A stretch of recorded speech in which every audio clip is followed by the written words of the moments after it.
Hi, everybody. Hello, I'm Ryan. I'm Bethany. And we are Ryan and Bethany Board Game Reviews. And today we'll be talking about a downtown farmer's market, and this is published by Blue Orange Games. You guys, I love going to the farmer's market.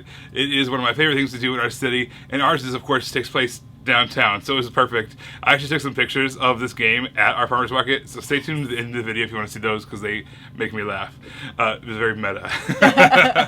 But also, we just like the farmer's market. You're gathering all these different ingredients, and you are taking them all home. Just like in this game, you are getting all these different ingredients. You have this grid that you're trying to fill out with your order of what you want to take home from the farmer's market. Let me give you a quick overview of how to play. Alright, in order to set up Downtown Farmer's Market, we've got 2 stacks of cards. These are essentially our ingredient cards over here, and over here, these are our challenge cards. At the beginning of the game, everybody's going to be dealt 4 of these challenge cards to start. They're double-sided, so you can kind of flip them over, choose whichever side you want, and lay them across the top here, in kind of a starting of a grid formation. Alright, then you're going to be dealt 4 more, and same thing. You're going to choose which side you want to use, and you're going to put them along the other side of the grid. Once all players have their grid laid out, what you're going to do is you're going to take 5 of these ingredient cards and you're going to lay them out there. And that is what we're going to be drafting from. Now the way it works is a little bit different based off of how many players you're playing with. So you've got 5 tiles out there in a 4-player game, basically starting with the first player. Someone takes one, goes around in a clockwise order until everyone has one of these tiles and places it on their board, and then there should be 1 left over. At the end of the round, you simply refill the board, and you're ready to go. In a 2-player game, kind of similarly, everyone takes 1 tile each, but they also discard an additional tile. So that way you can kind of block something maybe your opponent wants, or kind of keep something back that you want to make sure is around for the next round. In a 3-player game, the first player is going to choose one of the tiles to keep for themselves, then they're also going to get rid of 1 tile, discard it, and then the second player is going to take a tile, the third player is going to take a tile, there's still going to be 1 tile left over, no matter what the player count is, and then you refill the row. What we're trying to do is get the most amount of points by completing the objectives on these challenge cards. Now they can work a lot of different ways. So for instance, this one over here says they want this row to have 0 carrots and 0 cheese in it. This particular one, we want to have exactly 3 of the cheese in it. This particular column says it's going to be worth 4 points for every set of bread, carrots, and corn that's in this row. So if you can get 2 bread, 2 corn, and 2 carrots, it's going to be worth 8 points. All right, this one over here, this basically says you have to have all 6 ingredients. So there's 6 ingredients in the game, and if all 6 of them are present in this particular column, you're going to get those victory points. This one over here says we want exactly 10 ingredients to be in this column, or this row. Exactly having 3 carrots over here. Having this one, you get to choose an ingredient, and you have to have exactly 5 of whatever that ingredient is in that row at the end of the round. This particular one over here says carrots just needs to be the majority in that particular row. Now there's a ton of different variations on that. What's going to happen is when you take one of your cards, you're going to put it in a row that makes the most sense for you. For instance, that's a really great one for that. Gives us a lot of ingredients for that particular one. Plus it gives us some of our bread and carrots to start that set collection thing off. We wouldn't want to put anything with carrots in this row, but maybe over here, we do in order to make sure we hit those. So you're going to keep on going. You're going to be drafting more and more tiles into your board until every player has the entire grid, a 4x4 grid, filled up completely.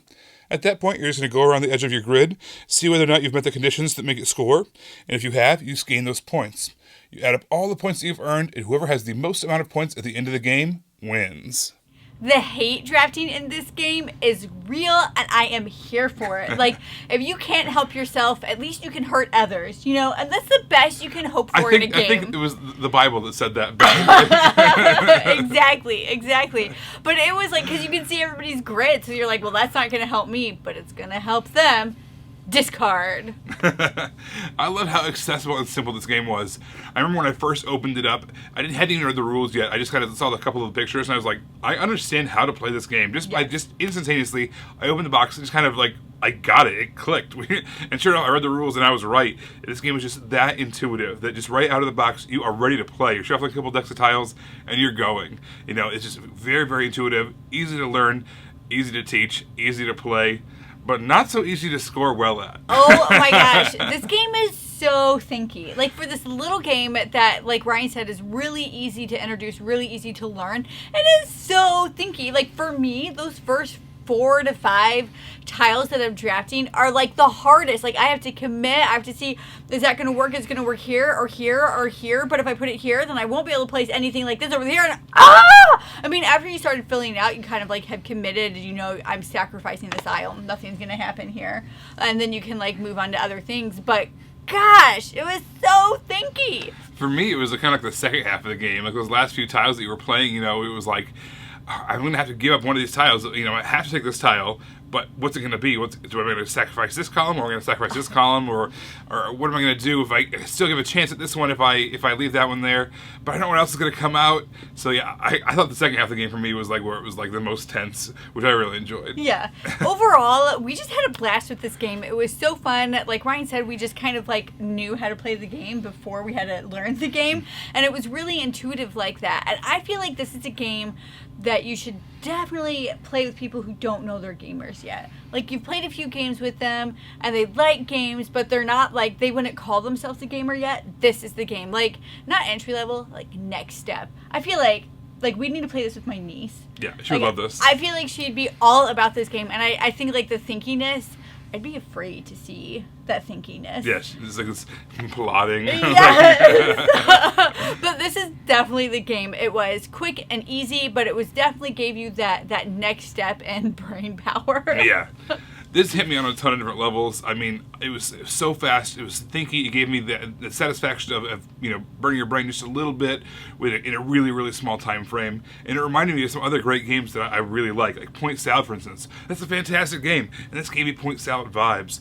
There's another game from Blue Orange called Cross Clues, and it gave you Cross Clues vibes as well, where you're kind of trying to match up things in a grid, and it was fantastic. It's just like that, and only it was farmers market ingredients instead of words, and so combining those kinds go for it. Yeah, go for it. It's another game. Yeah. It has a kind of set collection, push your luck kind of a thing going on with these different ingredients. So I really felt like putting all those kind of things together made for such a fantastic game. This is a game I can play with family members. This is a game I can play with gamers. This is a game that we can play with our family and just, you know, a quick, you know, before dinner kind of a thing.